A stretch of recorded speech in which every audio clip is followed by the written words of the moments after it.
Bom dia a todas e a todos. Estamos agora a iniciar este painel. O professor Dieter Grimm muito gentilmente aceitou esse convite para ser o nosso Keynote Speaker deste evento e inicialmente passo a palavra ao nosso colega de Lisboa, Miguel Nogueira de Brito. Muito obrigado, Ministro Gilmar Mendes. É uma honra para mim estar aqui na abertura desta conferência, deste Fórum Luso-Brasileiro. Todos querem, evidentemente, ouvir o professor Dieter Grimm falar sobre o futuro da democracia. Eu vou brevemente apresentar para esta audiência o pensamento constitucional do professor Dieter Grimm e assim de algum modo enquadrar as palavras que ele vai dizer. Todos conhecem ou todos ouviram falar certamente de um verso do famoso poeta irlandês William Butler Yeats no seu famoso poema The Second Coming. E esse verso diz: Things fall apart, the center cannot hold. Tudo se desmonora, o centro não aguenta. Este verso foi escrito em 1919, logo a seguir à Primeira Guerra Mundial, durante a Guerra da Independência Irlandesa, durante a grande pandemia da gripe espanhola, como assim foi conhecida, e era de facto um mundo a desmonorar-se, como dizia o poema. Mas, se bem pensarmos, o nosso mundo, a este nosso mundo pode também aplicar-se o mesmo verso de forma igualmente ajustada num contexto de problemas ecológicos irresolúveis, ou pelo menos assim pressentidos, no meio de mais uma guerra na Europa, no meio de problemas de desigualdade, problemas de destruição política, destruição populista do mundo político.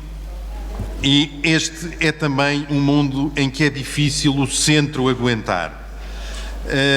Pois o que eu queria aqui propor é a ideia de que o professor Dieter Grimm é alguém que sustenta o centro. Não, obviamente, o centro em sentido político ou ideológico, mas o centro como o mundo da democracia constitucional, um mundo que ainda existe, felizmente, nos 3 países que aqui estão representados neste painel: o Brasil, a Alemanha e Portugal. E, portanto, um mundo onde existe respeito pela separação de poderes, pelos direitos fundamentais, onde existem eleições livres e onde existe justiça constitucional. E este é, sem dúvida, um ponto importante. Antes de desenvolver um pouco esta ideia de que o pensamento constitucional do professor Dieter Grimm é um pensamento dirigido a sustentar o centro neste sentido, eu queria apenas fazer uma breve apresentação a esta ilustre audiência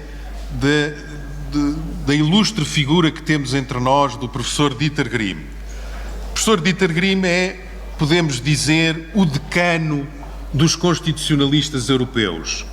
Ele é professor de Direito Constitucional pelo menos desde 1979, portanto há mais de 40 anos. Foi juiz do Tribunal Constitucional Alemão durante 9 anos, de 1987 a 1999, 10 anos, aliás, quase mais de 10 anos, e é uma pessoa com uma obra muito extensa no direito constitucional e na história constitucional. Há alguns textos deles traduzidos já em português, no Brasil, uma coletânea de textos de 2006. Ficámos a saber que brevemente vai sair um novo livro com textos, com artigos do professor Dieter Grimm. Também não é a primeira vez que ele está em Portugal. Tivemos a honra de o ter na comemoração dos 40 anos da Constituição Portuguesa, no Tribunal Constitucional, onde deu uma conferência muito interessante sobre o constitucionalismo para além do Estado. O professor Dieter Grimm tem uma particularidade talvez única entre os académicos e os constitucionalistas. Ele tem, ao longo da sua vida, dado, nos últimos anos, algumas entrevistas, uma delas em forma de livro, dada a 3 colegas mais novos e com o título, foi publicado originariamente em alemão, obviamente, em 2017, depois traduzido em 2020, com um título que é O Amigo da Constituição, ou O Advogado da Constituição, e que é bem sintomático das suas ideias.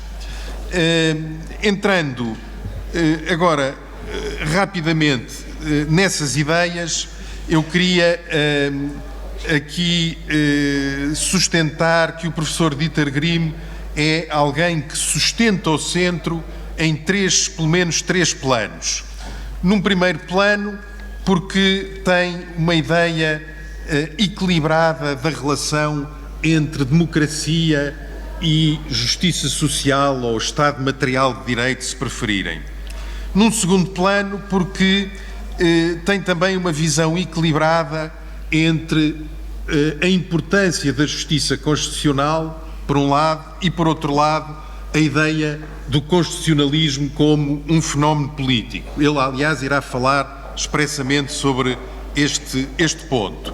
E, num último plano, porque, estando embora muito consciente dos processos de globalização, afirma a essencialidade do Estado-nação para a vida constitucional de um povo, e isto, em particular, no contexto da União Europeia.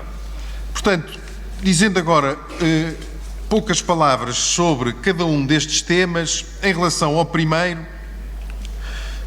o professor Dieter Grimm começa por, num escrito originariamente de 1980, mas depois republicado em 2011, discute como é possível o equilíbrio numa democracia constitucional entre as ideias de reforma social e a ideia de democracia.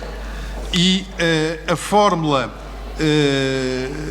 que ele encontra é a de sustentar que, de algum modo, se considerarmos apenas os direitos fundamentais, podemos perder de vista a ideia de igualdade. Mas, se considerarmos apenas a ideia dos procedimentos, podemos também perder de vista a ideia da liberdade, que é também essencial. E, por isso, sustenta ele uma ideia material de Estado de Direito, por oposto a uma ideia meramente formal, portanto, uma ideia de Estado de Direito que reconhece os direitos nas suas múltiplas dimensões, é um verdadeiro apoio para os democratas e para a democracia. Também neste ponto de vista é importante uma decisão, uma das primeiras decisões que tomou como juiz do Tribunal Constitucional alemão e em que sustentou ou pelo contrário, se opôs, embora num voto vencido, se opôs à ideia de que à ideia de uma certa banalização das liberdades ou banalização dos direitos fundamentais. O que estava em causa era uma lei que obrigava as pessoas que quisessem passear a cavalo na floresta a usar certos trilhos para o efeito. E isso foi contestado com base na ideia geral de liberdade. O professor Dieter Grimm opôs-se com a ideia de que não devemos banalizar os direitos fundamentais, o que não quer dizer, obviamente, que não seja possível descortinar novos direitos a partir daqueles que já existem. Também, sobre este ponto de vista, digamos, do equilíbrio entre a democracia e os direitos, a sua visão da proporcionalidade é modelar. E modelar porquê? Porque, como ele diz num dos livros que há pouco mencionei, no seu livro de entrevistas sobre a sua carreira, ele sustenta que quando um juiz está a aplicar o princípio da proporcionalidade e a avaliar uma medida legislativa com base no princípio da proporcionalidade, nunca imaginem uma lei que, com base no valor da segurança, impõe restrições à liberdade. Diz o professor Grimm, para um juiz nunca está em causa, numa decisão dessas, decidir em abstrato se é a segurança ou a liberdade que devem prevalecer. Pelo contrário, o juiz, ou pelo menos o juiz que exerça corretamente as suas funções, no fundo, está sempre a pensar numa medida legislativa que restringe um concreto direito fundamental numa sua concreta dimensão, tendo em vista um determinado objetivo. E, portanto, nunca são os direitos em abstrato que são objeto de ponderação, mas sim os direitos em concreto e tendo em vista medidas legislativas que visam também elas propósitos determinados. O segundo ponto que eu pretendia aqui salientar é o da relação entre o controle de constitucionalidade, a função de um Tribunal Constitucional e a defesa que devemos fazer dela e que o professor Grimm faz contra certos críticos da ideia de judicial review.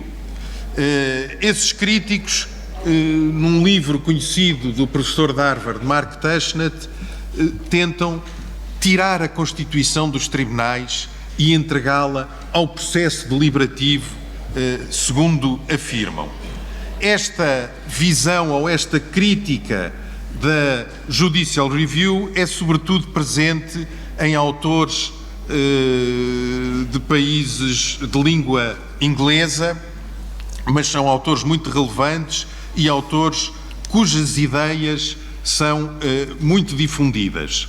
Mas não devemos ceder, digamos, a essa tentação e, pelo contrário, devemos ter presente a ideia de que a jurisdição constitucional, certamente nos países europeus, certamente no Brasil, é uma forma de salvaguardar a democracia e é uma forma de salvaguardar a democracia que está expressamente prevista nestas Constituições, portanto, Constituições, muitas elas que sucedem a fenómenos autoritários. E este é, sem dúvida, um ponto muito relevante e é um ponto muito relevante na forma de contrariar o populismo. A justiça constitucional é uma arma contra o populismo. Eu acho que podemos apresentar o Brasil nos últimos anos precisamente como um exemplo desta tendência. Diz o professor Dieter Grimm, numa outra entrevista que deu no German Law Journal, comentava o seguinte: se um movimento populista alcança uma maioria de 2/3, então tudo está perdido. Mas se não consegue essa maioria, então a manutenção da democracia vai depender de quão arraigada está a cultura constitucional. E, evidentemente, a justiça constitucional faz parte dessa resistência contra o populismo. Finalmente, o último aspecto que eu gostava de mencionar sobre esta ideia de que o pensamento do professor Dieter Grimm é um pensamento que sustenta o centro, que sustenta a democracia constitucional, é precisamente a ideia que ele tem de equilíbrio entre o reconhecimento da globalização e a importância do constitucionalismo como fenómeno dos Estados nacionais. Discute-se muito hoje se o constitucionalismo não tem uma dimensão para além dos Estados.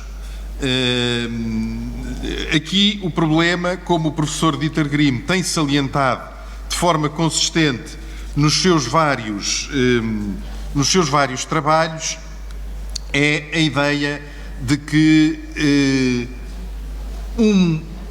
demos uma democracia, um princípio democrático efetivo, funciona apenas no plano dos Estados-nações.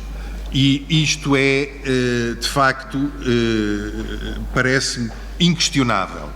Mas isto não significa, e este é o ponto importante, há ainda uma outra frase do professor Dieter Grimm que eu aqui também gostaria de citar a propósito, e é um ponto em que ele diz, a certa altura, na sua experiência de juiz constitucional, que foi na decisão do Tribunal Constitucional Alemão sobre o Tratado de Maastricht, que é um dos tratados fundadores da União Europeia, e o professor Dieter Grimm sustenta aí que, enquanto constitucionalista, finalmente percebeu que o direito constitucional não se pode lidar apenas com o direito constitucional sem ter em conta o direito europeu e sem ter em conta o direito internacional.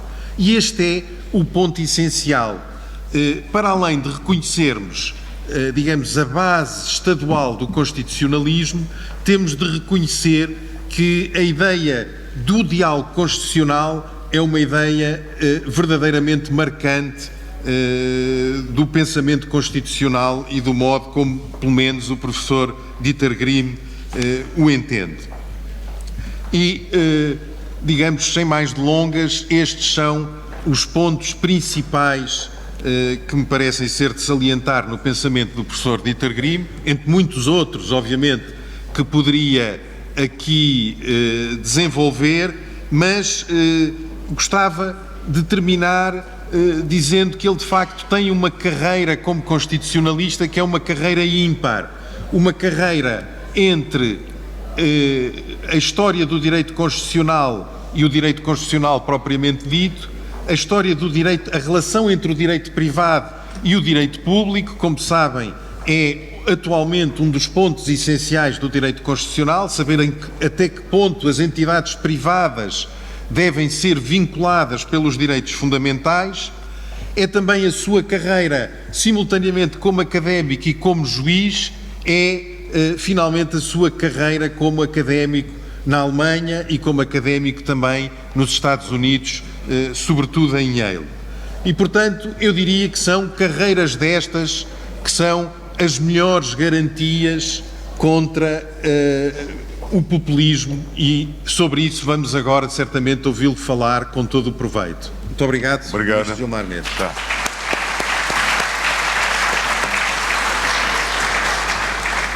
Nós agradecemos ao professor Nogueira Brito por esta alocução. Todos nós sabemos que a democracia vive momentos de tensão. Eu lembrava aqui que o Democracy Report de 2023 noticia pela primeira vez em 20 anos que o mundo possui mais autocracias do que democracias liberais. 72% da população mundial, 5,7 milhões de pessoas, coloca-se atualmente sob a tutela de algum regime antidemocrático. Trata-se de um movimento não inteiramente novo, pelo menos segundo a métrica utilizada pela Freedom House. O Instituto aponta também o recém-publicado relatório que o mundo experimenta o seu 19º ano consecutivo de declínio da governança democrática. Agradecendo ao professor Nogueira Brito por esta alocução e agradecendo sobremaneira ao professor Dieter Grimm, que aceitou, com as dificuldades inerentes às suas funções na Alemanha, fazer esse discurso principal deste nosso 11º Fórum de Lisboa. O senhor tem a palavra. De rápidas ordens. Thank you very much, Ministro Mendes. Thank you very much, Professor Nogueira. I couldn't understand what you said about me, but I'm pretty sure it was much too friendly. Ladies and gentlemen, let me first say that I regard it as a special honor to address this magnificent assembly of Brazilian and Portuguese political leaders, academic leaders, professorial colleagues, members of the judiciary. I'm really overwhelmed by this audience, and I can tell you it's not the usual thing for me to speak for an audience like this in Germany. But let's turn to my subject.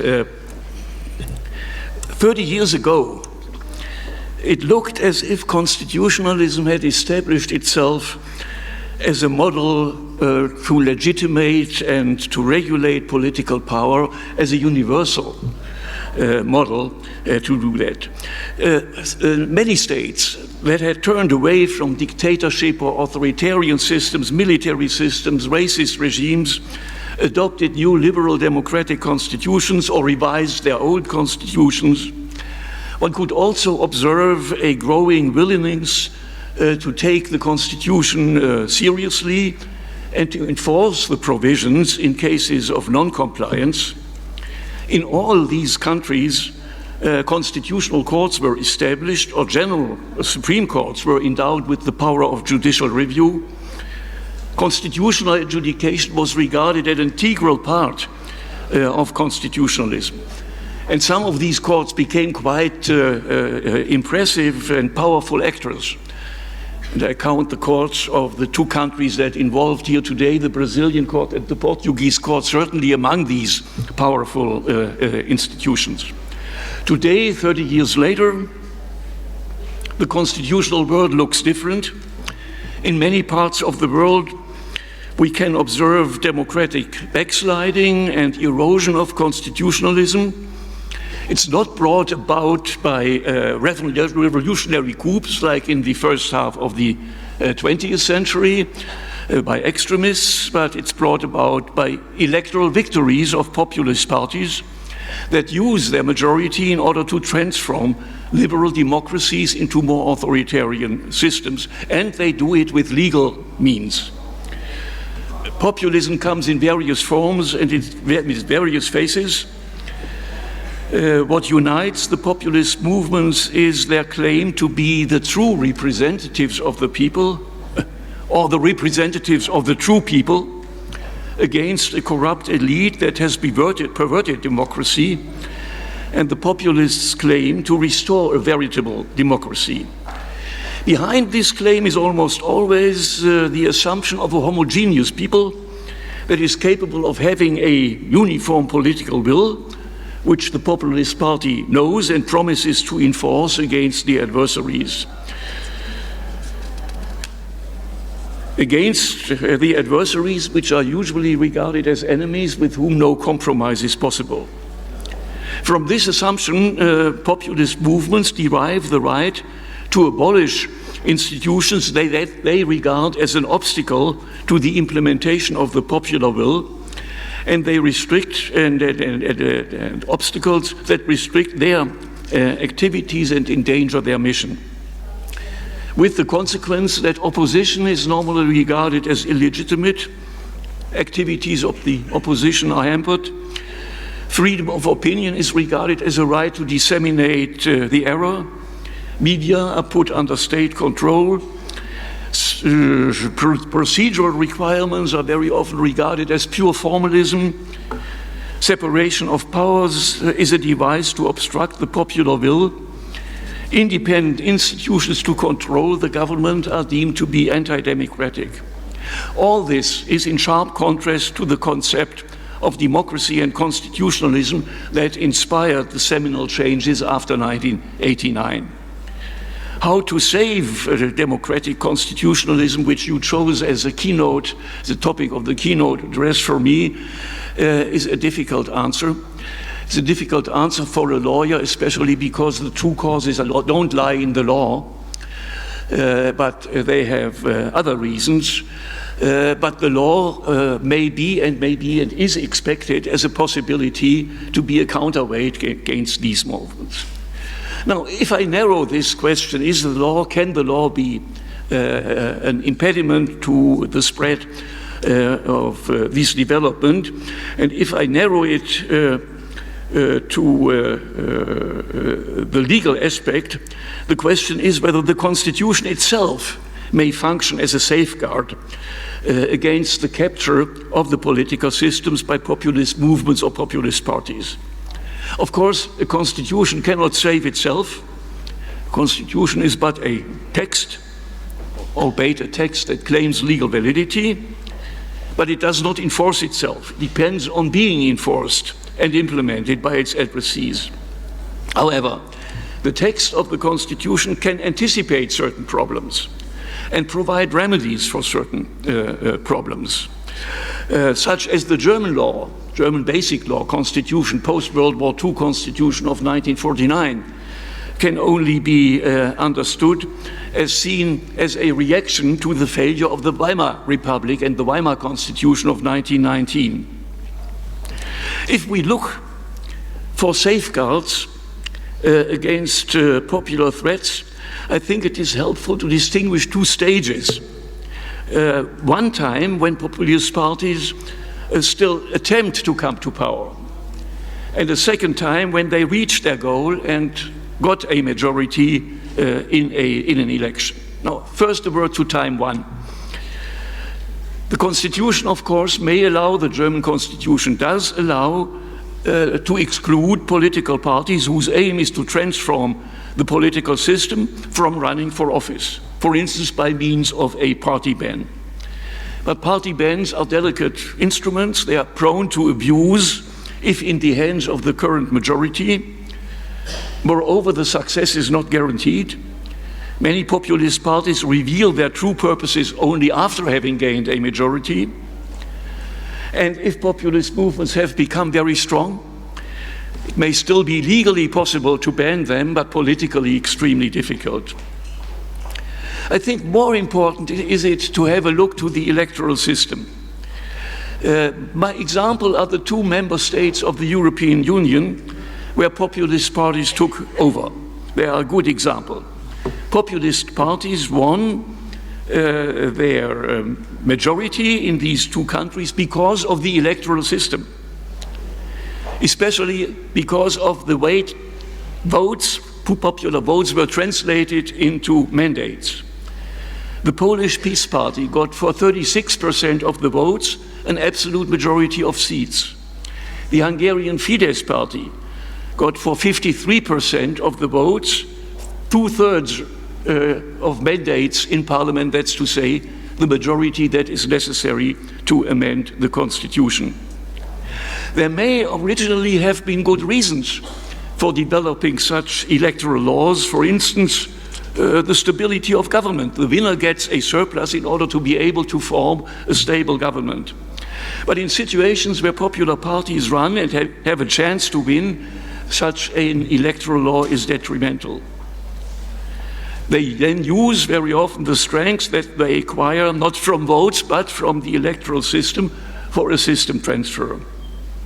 Party financing, I think, is another field. The possibility to withhold money from parties that want to change the system is certainly a strong measure. However, we have to distinguish amendments of the Constitution that, of course, must be possible from transformation of the political system. It's important to entrench these safeguards on the constitutional level so that they cannot be altered by a simple majority. This, by the way, is a weakness of the German Constitution because the electoral system is only written down in ordinary law, not in the Constitution, and I advocate to elevate it to constitutional level. Now, time two after populist movements have gained a majority in a free election. Here again, it's interesting to look to the two European countries, Hungary and Poland. In Hungary, the Fidesz party, as I said, not only gained an absolute majority, but it gained the majority that is necessary in order to amend the constitution. And in this case, almost everything is lost, because everything can be done legally. The Fidesz party started by packing the Constitutional Court, one of the strong constitutional courts of the period after 1989 in Europe. They filled the court with judges loyal to the political parties. Then they adopted legislative measures to stabilize the majority, and if these measures were found incompatible with the constitution in the very early months, where not the full court was filled by party members, they elevated just the law that had failed in the constitutional court to constitutional level. Even an eternity clause in a constitution, like in Germany, Article 79, that exempts the very fundamental principles of the constitution from amendment, even such an eternity clause that protects the identity unconditionally cannot help, because then the majority, the necessary majority, is there to adopt a new constitution. And this is what happened in Hungary, even to a degree that the minority was not even given a share in the discussion about the constitution. The purpose of this constitution is no longer to formulate rules for the democratic game, so openness, fairness, chance of the minority to win the majority next time, and the restraints necessary in the interest of individual self-development or collective self-government. Rather, the constitution is turned into an instrument to perpetuate the rule of the Fidesz party in Hungary and to entrench the party goals of this party. And this, of course, reduces the chance of the opposition to win, and should the opposition win, it would be difficult for it to implement its political program, because the constitution is filled with the party program of the Fidesz party. In Poland, the Peace Party gained the necessary majority to change the ordinary laws, but not constitutional law. That's to say, where the transformation change depended on constitutional amendment, it could only rely on constitutional interpretation. And this was the reason that also in Poland, the regime transformation started with severely hampering the constitutional court and gradually fill it with members of the ruling party. So from now on, when the court was filled, when the court was captured in the hands of the party, it was possible to start and effectuate regime transformation by clear violations of the constitution. They no longer did have to fear the court. And this, of course, shows the specific weakness of constitutional law compared to ordinary law, statutory law. If ordinary law is violated by people, the government enforces it, if necessary, by using physical force. If the government violates the constitution, there is no superior force. There is an identity of the addressee of constitutional law and the guarantor of constitutional law. Constitutional courts can mitigate this situation, but they cannot totally solve the problem, because the judges too depend on the compliance by the higher organs of the state.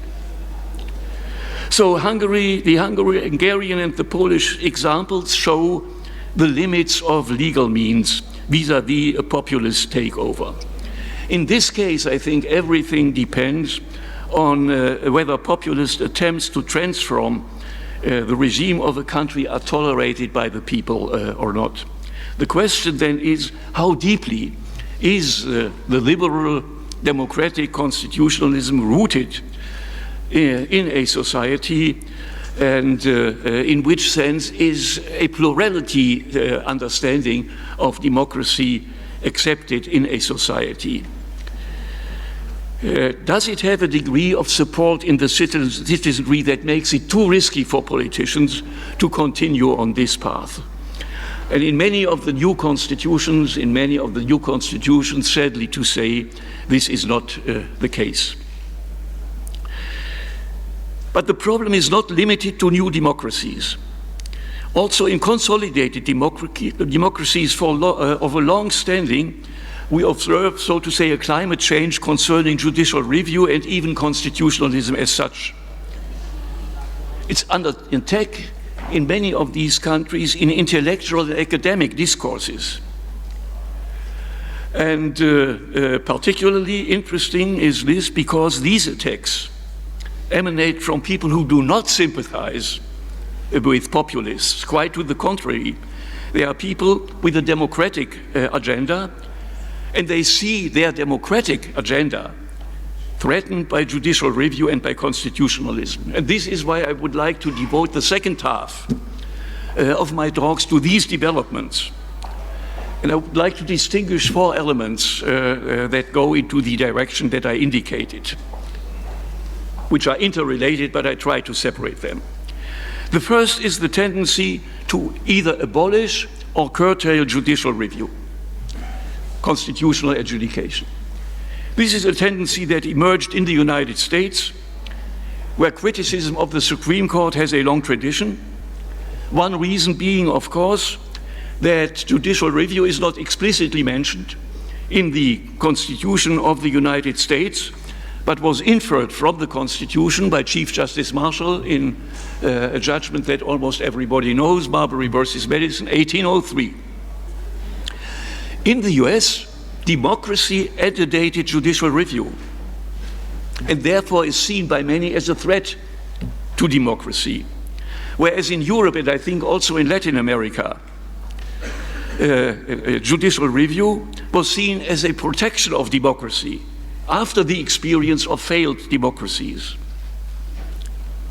The attacks are launched in the name of a concept, popular constitutionalism or populist constitutionalism in the United States, but again, in spite of that name, they have nothing to do with what we understand under populism. What they are about finds a good expression in a book that Mark Tushnet, a law professor, constitutional law professor at Harvard University, published. The title is Taking the Constitution Away from the Courts, which raises, of course, the question, to whom should it be given then, if it is taken away from the courts? And the answer is to the people, which means that controversies about the meaning of the Constitution should no longer be decided by the Supreme Court, but by the American people. As a consequence, one would perhaps expect that these authors postulate more direct democracy, which is absent in the US Constitution. In many state constitutions it exists. So more referenda in the US Constitution. But none of the advocates of this popular type of constitutionalism brings the people back in. Rather, the people decide in the ordinary political process, that means through their representatives in Congress. Whereas for the people, only a vote every 4 years remains. Which consequences are drawn from this premises? Some say, let's abolish judicial review, so that the Supreme Court and the Judiciary in general only decides about questions of ordinary law, criminal law, civil law, commercial law, whatever you want. Others say, the Supreme Court may continue to decide constitutional matters, but they don't bind the other branches of government, that's to say the President or the Congress. And then the third way is now in general, not only related to the United States, constitutional courts may decide cases of constitutional law, but Parliament may overrule their decisions if it doesn't like them.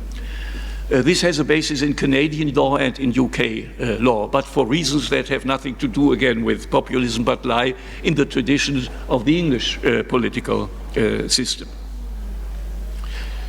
So if no longer judges who ascertain the meaning of the Constitution in a conflict, the other branches of government, mainly the representatives of the people in Parliament, that's to say those who are bound by the provisions of the Constitution, decide themselves to what extent they want to be bound or whether they want to be bound at all. they decide in their own cause. And they will certainly do it, this is quite natural, through the lens of their political intentions and purposes. And if the meaning of the Constitution is contested, the majority opinion prevails.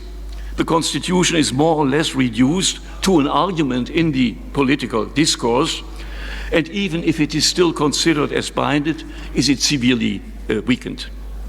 The argument, as I already indicated, is democracy. Judicial review is incompatible with democracy. Some argue that a consensus about the meaning of constitutional provisions is per se impossible. There is no rational way for many of these legal thinkers, there is no rational way to determine in an objective way the meaning of constitutions.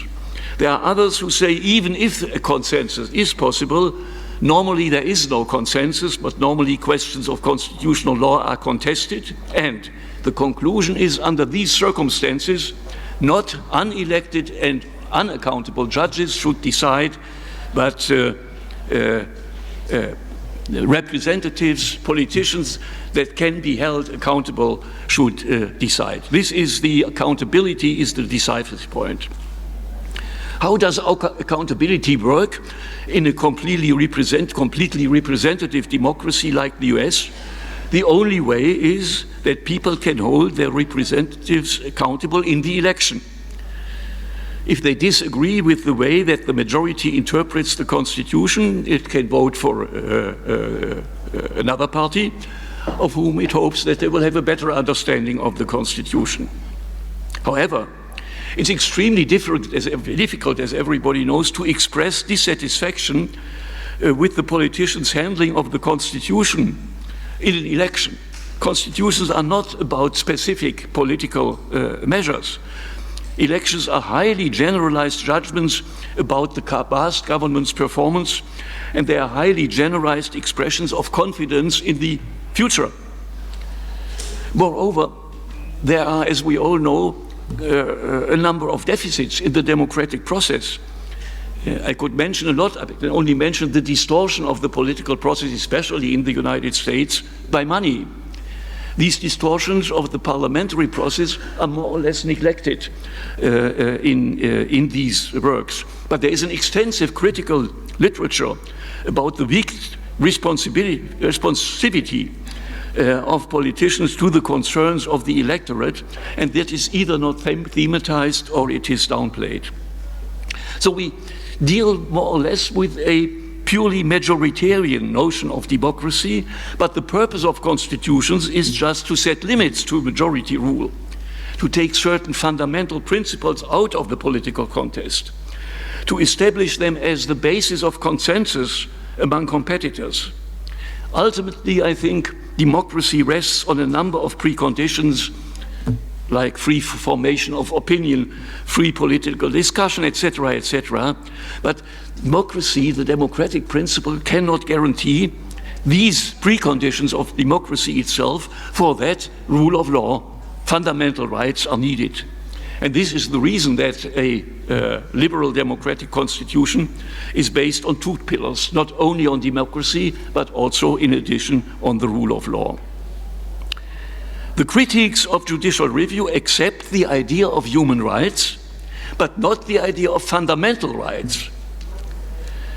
That's to say, they would like to downgrade fundamental rights from constitutional level to ordinary level so that they are no longer above Parliament, but below Parliament. Now, this is the special surprise for me, because making human rights fundamental was the great achievement of the American Revolution. In their battle against the colonial power, the colonists in North America had experienced that the so-called rights of Englishmen, on which they relied in their discussion with the motherland, didn't help them, because in England they were inferior to parliamentary sovereignty. So what the Americans did was to attribute sovereignty to the people, not to Parliament. Popular sovereignty finds its expression in the constituent power. And human rights, that was the first thing that was done, human rights were elevated to constitutional level, that's to say, in the United States, above Parliament.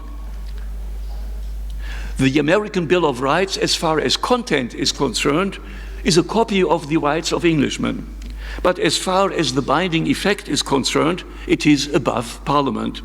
And this achievement will be revised if the advocates of popular constitutionalism should find a majority. My second tendency that I would like to mention a little bit more briefly is what I call hyper-realism. Legal realism is a counter-movement against the idealism in law that had developed more or less in the 19th century and early 20th century. And then came the backlash, so to say, a realistic turn in jurisprudence, which emerged already in the 20th century, but is of lasting impact in the United States and gains room and gains recognition in other countries. It was developed under the influence of rational choice theories, which were originally, of course, designed to explain economic behavior. People are regarded as rational actors who try to maximize their own profit or the profit of their institution. And the assumption is that this explanation is also true for the legal system. Judges, that is a general view in the United States, judges don't do what they say they do. They do not decide according to the law. They decide according to other criteria, subjective preferences, political affiliation, power of the judiciary, or what you know. And only after having taken the decision according to non-legal criteria, they purport that they follow, in their reasons given, they purport that decisions follow with necessity from the law. If this were true, it would of course be reasonable to take decision-making in political matters away from the courts. But is it true? I think it would be naive to deny that phenomena like that exist. It happens that we have countries where judges decide according to their individual preferences or in their own interest, or to avoid a conflict with the power holders. And it's also true that often the reasons given in an opinion of a decision are not the true reasons that led to the decision. All that exists. The question is only, can that be generalized? Is that, so to say, typical or inherent in the judiciary, or is it the pathological case? It certainly does not reflect my own experience of 12 years in the German Constitutional Court.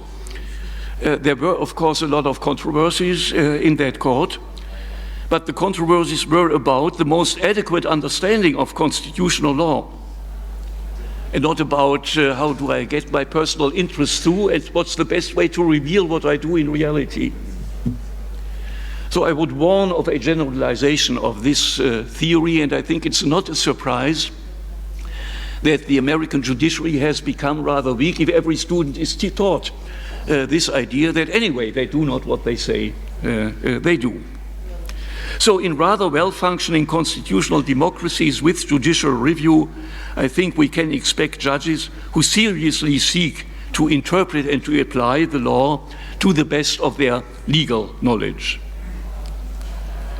I do not say that judicial review does not present a democratic problem. But the democratic problem of judicial review is not the one that the realists or hyper-realists see.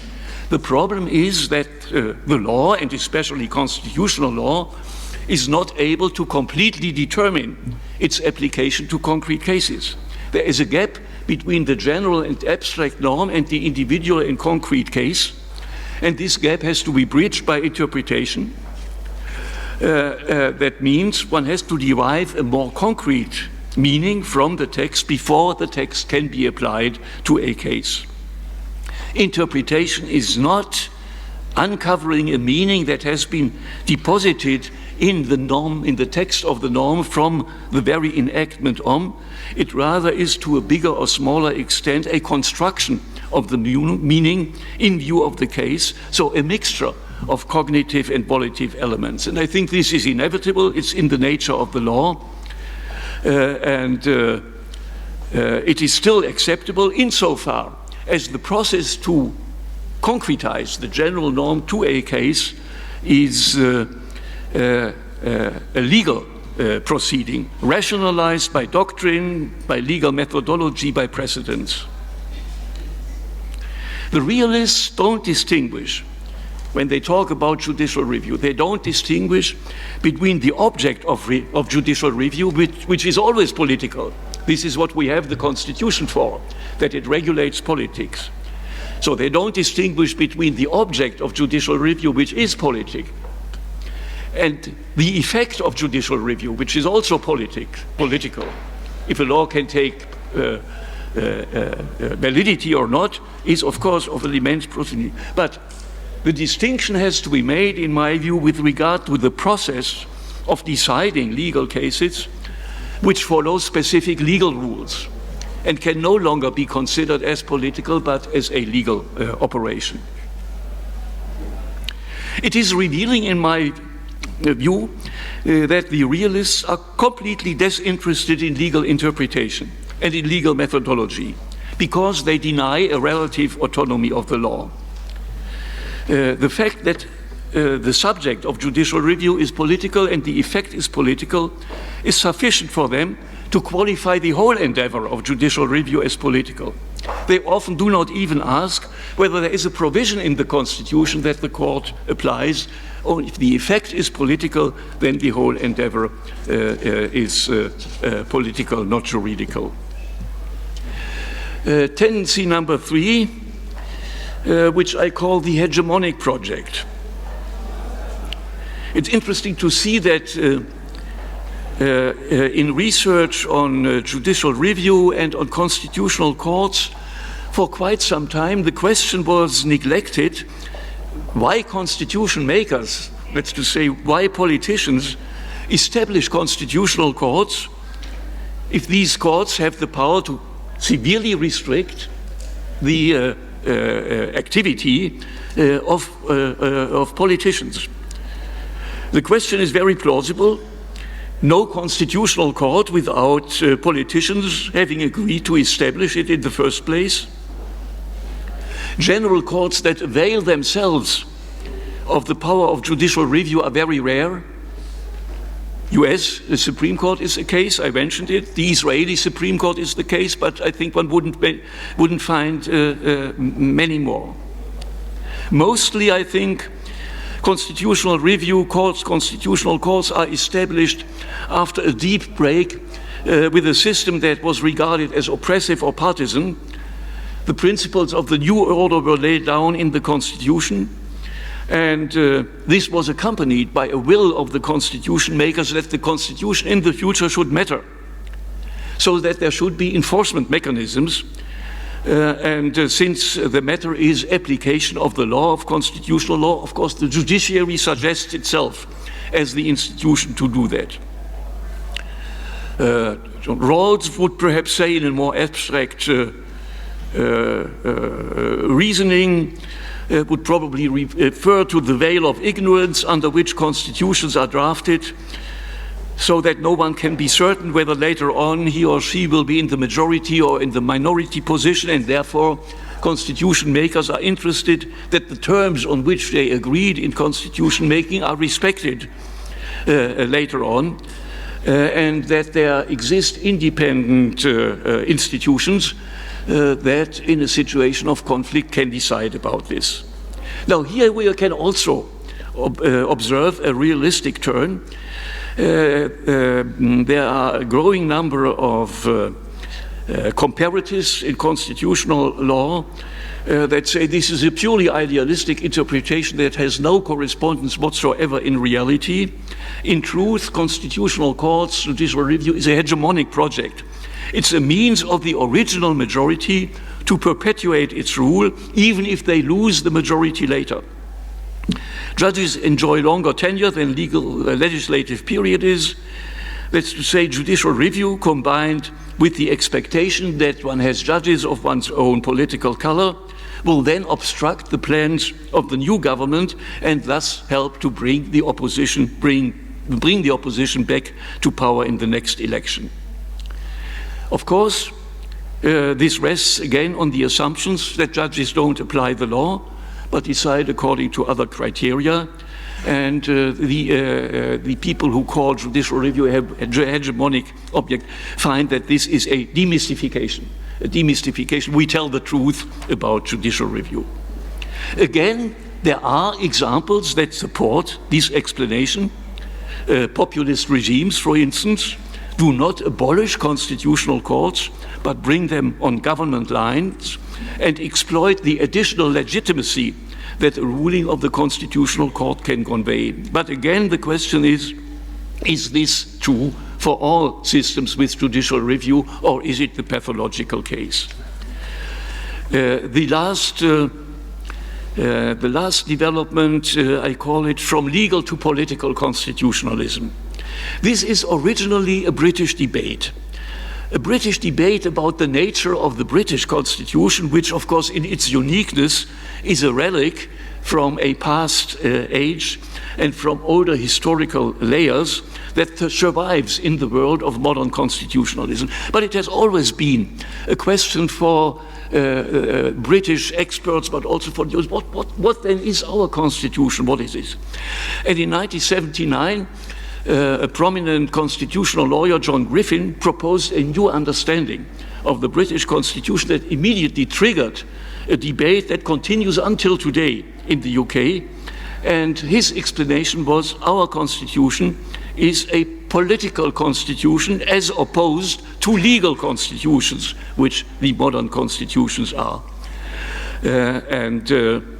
In our context, this is of interest because recently this British discussion, this local discussion, so to say, was detached from the British case and turned from a description of one constitution into a recipe, so to say, a prescription for constitutionalism in general. The political constitution is not a different type, not only a different type of constitution, it's the better constitution. And the reason again is it is compatible with democracy, whereas the legal constitution is incompatible with democracy. So similar to the United States, it sounds similar to the United States concept of popular or populist constitutionalism, but it is more radical. It's even more radical. In the US, judicial review was the target. Constitutional law should not be justiciable. Here, Constitution shall not be law. Non-justiciability of constitutional law is only the consequence. If the Constitution is no longer a legal document, there is no room for judicial review. So it is no longer only constitutional courts, but it's constitutionalism in our understanding as such that is at stake. Again, democracy is the central point, is understood in a more or less absolute manner. It exists only, democracy exists only, if nothing can be withdrawn from the democratic process. Everything must be open for a decision by the people, but like in the US, not by the people themselves, but rather like in the US, by the representatives of the people, that's to say Parliament. The Constitution is, under these circumstances, no longer a stable framework in which politicians operate. It becomes fluid, so to say. It becomes identical with the process. And Richard Bellamy, he's the most prominent advocate of this idea of political constitutionalism, even says the democratic process is the Constitution. And he emphasizes, not only did I emphasize this by speaking, but he emphasized the democratic process is the Constitution. What remains of the Constitution under these circumstances?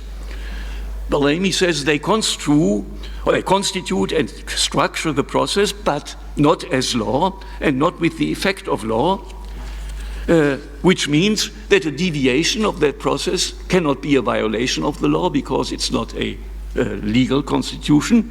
It's an attempt to change the conventions and the rules, and maybe it's successful, and then we have a new constitution, or it is not successful, and the older, but still not legal, remains in place.